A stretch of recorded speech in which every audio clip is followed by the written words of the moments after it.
Olá pessoal, aqui é o Velgas. Hoje é dia 16 de dezembro de 2024. Negociações de cessar-fogo na guerra da Ucrânia, na minha avaliação, são uma armadilha para a Ucrânia. Vamos desenvolver esse tema em seguida. Primeiro, convido-os, inscrevam-se no canal, deem um like. Estou fazendo aqui uma análise sobre essa possibilidade das negociações de cessar-fogo. E notícias que a gente divulga aqui são sempre o que acontece. E essa minha análise é em cima de fatos que eu vejo que aconteceram e de algumas tendências que estão acontecendo. Conto com vocês inscritos no meu canal. Muito obrigado. Fake news aqui não são permitidas. Somente a verdade. Conto com você. Negociações de cessar-fogo podem ser uma armadilha para a Ucrânia. Interessante, né? Parece que o cessar-fogo vai ter paz, vai reinar a paz no mundo, na Ucrânia, na Rússia e todo mundo vai viver feliz. Posso garantir que não. Primeiro, eu acho que o ditador russo, ele quer uma negociação.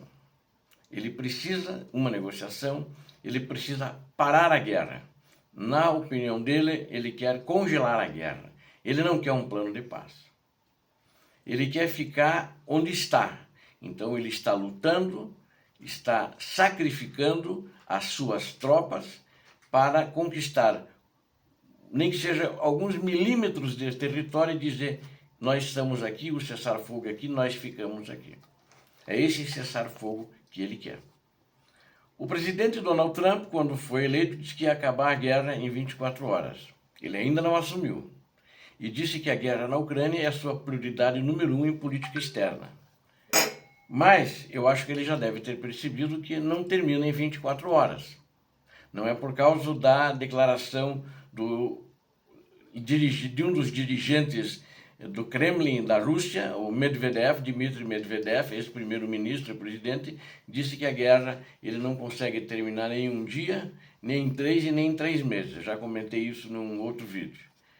E acho que, de fato, existem algumas dificuldades.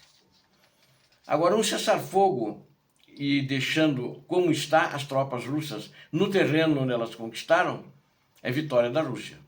Apesar das imensas perdas, derrotas que ela teve no campo de batalha, porque para mim as vitórias são quando você conquista, mas você conquista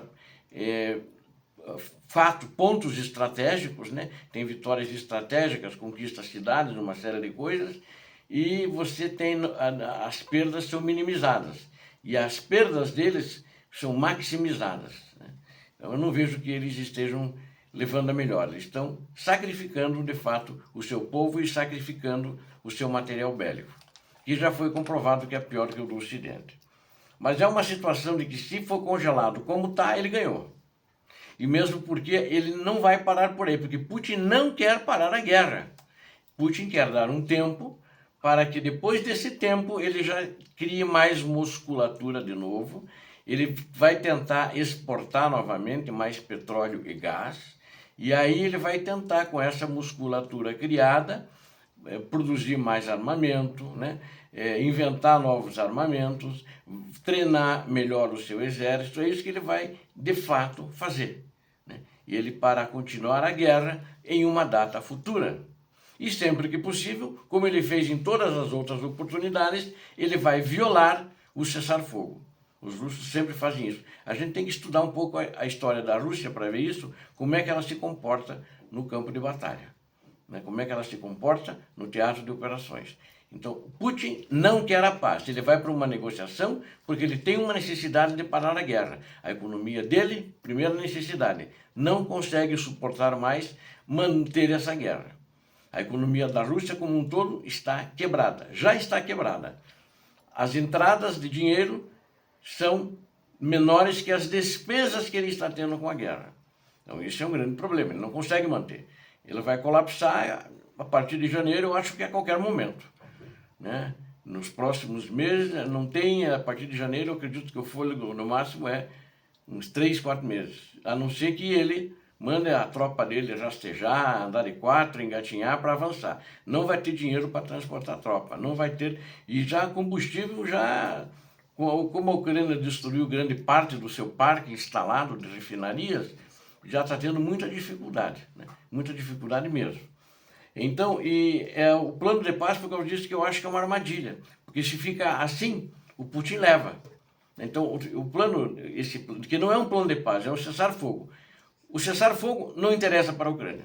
O que interessa para a Ucrânia é uma negociação em que as tropas russas voltem para a Rússia, porque onde eles estão não é Rússia, e negocia-se uma paz duradoura, né? Porque senão vai ficar que nem as duas Coreias. Na década de 50 houve uma guerra, não assinaram nada, um cessar-fogo apenas, michuruca, e estão lá duas Coreias por causa disso. E ainda com animosidade entre elas. E eles nunca assinaram um plano de paz. Parece que agora, quando o Trump foi presidente, assinaram um plano de paz. Mas para você ver as características do plano de paz. A Coreia do Norte vive se armando cada vez mais e sempre ameaçando a Coreia do Sul e o Ocidente. O Japão, né? Todo mundo ali em volta, menos a China, que é o seu principal aliado, né? Na realidade, ele é um pet da China. Essa é a realidade. Então, não interessa o mesmo status para a Ucrânia, na minha avaliação. Ela tem que assinar um acordo, ela tem que assinar um plano de paz e que reine a paz, mas não existam tropas da Rússia em território ucraniano. Porque se ficar assim, nada vai funcionar. Vai ficar exatamente como está, e o Putin poderá declarar em toda a sua imprensa interna e internacional que ele ganhou a guerra, porque esse era o objetivo que ele tinha, né? Então ele conquistou não todo o Donbass, que não vai conseguir mesmo, não todo o Luhansk, né? Não toda a região de Donetsk e Luhansk, e nem Kherson, vai ficar lá com uma faixinha de Kherson que ele tem, e de Zaporizhia, também uma pequena faixa. Mas ele pretende continuar depois, ele vai vir para pegar o resto, porque ele já declarou, ele colocou na Constituição dele. Agora aquilo tem um valor muito grande. Roubou de um país, né? É um grileiro sem terra internacional, né? É um ladrão de terras. E ele agora considera que aquilo é dele. Então isso não interessa para a Ucrânia, e ele está disposto a sacrificar o que for. Ele não se importa com as vidas russas, né? A cabeça da Rússia não funciona, que perdeu tantos homens, né? Absolutamente, é só a gente ver a história de guerras dela, né? Guerras napoleônicas, a Segunda Guerra Mundial, né? Eles perderam milhões de pessoas, né?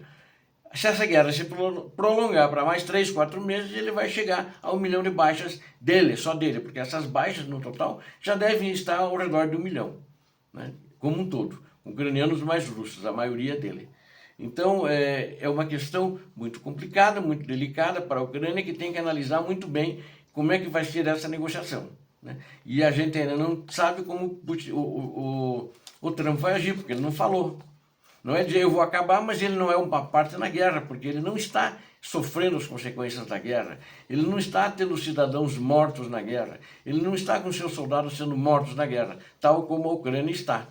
E ele não deve ter uma carta branca para negociar o fim dessa guerra nessas condições, com um cessar-fogo que fica como está. Isso não interessa para a Ucrânia. Isso é uma derrota para a Ucrânia, assinada por um presidente americano. Eu diria, o presidente americano deixou de ser, se isso acontecer, espero que não aconteça, se isso deixar acontecer, de fazer esse plano de congelamento de tropas no terreno, e cessando hostilidades, vai acontecer que considero que Trump é um aliado da Rússia, né? Porque ele deu o que a Rússia quer. Ele, inclusive, está numa posição difícil de como ele vai negociar isso. Não sei como é que ele vai fazer. Ou ele não vai negociar. Ele só vai pôr as duas partes para sentar na mesa e falar entre eles. Eu espero que, de fato, seja negociado um cessar-fogo sério com as retiradas das tropas da Rússia do território ucraniano. Obrigado a vocês que assistiram este vídeo. Conto com vocês. Inscrevam-se no canal. Não esqueçam, caprichem no like e inscrevam-se. Conto com vocês. Deus abençoe vocês, Deus abençoe a Ucrânia, Deus abençoe o Brasil. Paz e bem, paz para toda a humanidade.